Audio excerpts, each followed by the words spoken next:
Ako si Alex Aguas from Mungong Outreach. This is Lawrence Langway from Cavite Outreach.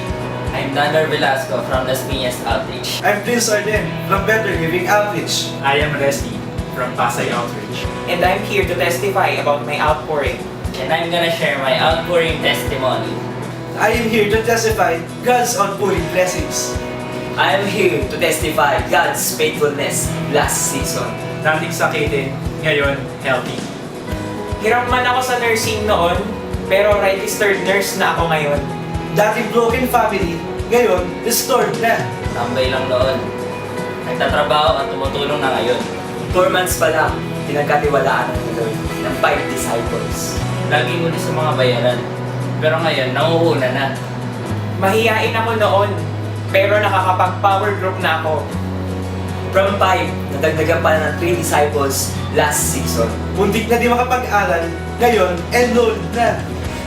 Problema sa housing loan, ngayon approved. Nahihirapan man sa finances noon, inagpapala naman ang Lord ngayon. Nagsimula lang sa 5, na doble parang sobra. Noon, ako ang baon sa utang.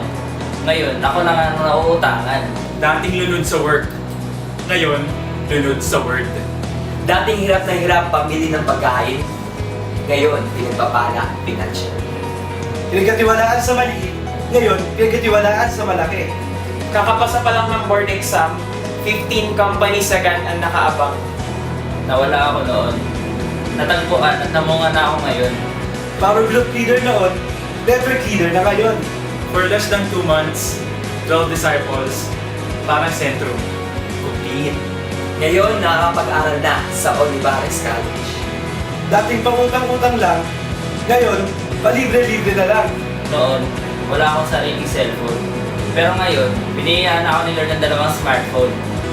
Dating di makaget over sa love life, ngayon si Lord na ang love and life. Hindi na nagkukulang financially.